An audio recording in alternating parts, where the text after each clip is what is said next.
ಇವತ್ತೊಂದು ಸ್ಪೆಷಲ್ ಜಾಗಕ್ಕೆ ಬಂದಿದ್ರೆ ಹೋಟೆಲ್ ಹೆಸರೇ ಯೂನಿಕ್ ಆಗಿದೆ. ಸೊ ಇಲ್ಲಿ ಸಾಕಷ್ಟು ವರ್ಷಗಳಿಂದ ಬರಬೇಕು ಅಂತ ಫಾಲೋ ಅಪ್ ಮಾಡಿ ಕೊನೆಗೆ ಪರ್ಮಿಷನ್ ತಗೊಂಡು ಬಂದು ಎಪಿಸೋಡ್ ಮಾಡ್ತಾ ಇದ್ದೀವಿ.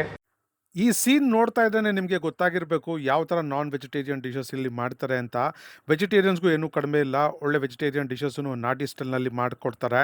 ಇಲ್ಲಿ ಹೋದರೆ ಒಳ್ಳೆ ವಾಲ್ ಪೇಂಟಿಂಗು, ಸೂಪರ್ ಆಗಿರೋ ಆ್ಯಂಬಿಯನ್ಸು, ಫ್ಯಾಮಿಲಿ ಫ್ರೆಂಡ್ಸ್ ಜೊತೆಗೆ ಹೋಗಿ ಒಂದು ಒಳ್ಳೆ ನಾಟಿ ಸ್ಟೈಲ್ ಊಟನ ತಿನ್ನೋಕ್ಕೆ ಮಾಡಿಸಿರುವಂಥ ಜಾಗ.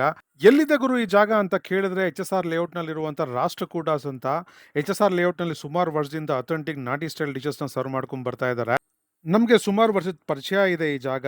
ಸೊ ಇಲ್ಲಿ ಸಿಗುವಂಥ ನಾಟಿ ಸ್ಟೈಲ್ ಡಿಶಸ್ ಒಂದು ಸಣ್ಣ ಜಲಕ್ ಶೂಟ್ ಮಾಡಿ ಇಲ್ಲಿ ಹಾಕಿದ್ದೀವಿ. ನೋಡಿ ಹೇಗಿತ್ತು ಅಂತ ಕಮೆಂಟ್ ಬಾಕ್ಸಲ್ಲಿ ತಿಳಿಸಿ. ನಾವು ರೀಸೆಂಟಾಗಿ ವಿಸಿಟ್ ಮಾಡಿ ನಮ್ಮ ಯೂಟ್ಯೂಬ್ ಚಾನಲ್ಗೆ ಮತ್ತು ಫೇಸ್ಬುಕ್ ಪೇಜ್ಗೆ ಒಂದು ಎಪಿಸೋಡ್ ಮಾಡಿ ಅಪ್ಲೋಡ್ ಮಾಡಿದ್ದೀವಿ. ಮಿಸ್ ಮಾಡ್ಕೊಂಡಿದ್ರೆ ಡೀಟೇಲ್ ವಿಡಿಯೋ ಅಲ್ಲಿರುತ್ತೆ, ದಯವಿಟ್ಟು ನೋಡಿ ಅಂತ ರಿಕ್ವೆಸ್ಟ್ ಮಾಡ್ಕೊತೀವಿ. ಸಾಧ್ಯ ಆದರೆ ಸಬ್ಸ್ಕ್ರೈಬನ್ನು ಮಾಡ್ಕೊಂಬಿಡಿ. ನಾವು ಆರ್ಡರ್ ಮಾಡಿದಂಥ ಚಿಕನ್ ಪಲಾವ್, ಮಟನ್ ಪಲಾವ್, ಕೈಮಾ ಗೊಜ್ಜು, dosa, Andhra style chilli chicken ಅದ್ಭುತವಾಗಿತ್ತು. ನಾನಂತೂ ಖಂಡಿತ ಈ ಡಿಶಸ್ನೆಲ್ಲ ನಿಮಗೆ ರೆಕಮೆಂಡ್ ಮಾಡ್ತೀನಿ. ನಮ್ಮ ಸೋಮು ಟ್ರೈ ಮಾಡಿದಂಥ ವೆಜಿಟೇರಿಯನ್ ಡಿಶಸ್ನು ತುಂಬಾ ಚೆನ್ನಾಗಿತ್ತು, ಅಥೆಂಟಿಕ್ ಆಗಿತ್ತು ಅಂತಲೇ ಹೇಳ್ಬೋದು. ನಮ್ಮ ಸೋಮು ಸಿಕ್ಕಾಪಟ್ಟೆ ಇಷ್ಟಪಟ್ಟು ತಿಂದ. ನೀವೇನಾದರೂ HSR ಲೇಔಟ್ ಕಡೆ ಹೋದರೆ ಖಂಡಿತ ರಾಷ್ಟ್ರಕೂಟಗೆ ಒಂದ್ಸರಿ ವಿಸಿಟ್ ಮಾಡಿ ಅಂತ ರಿಕ್ವೆಸ್ಟ್ ಮಾಡ್ಕೊತೀವಿ. ಈ ರೀಲ್ ನಿಮ್ಗೆ ಇಷ್ಟ ಆಗಿದೆ, ಜಾಸ್ತಿ ಜನಕ್ಕೆ ಶೇರ್ ಮಾಡಿ, ಲೈಕ್ ಮಾಡಿ. ನಮ್ಮ ಪೇಜನ್ನು ನೀವು ಫಾಲೋ ಮಾಡ್ತೀರಾ, ದಯವಿಟ್ಟು ಫಾಲೋ ಮಾಡಿ.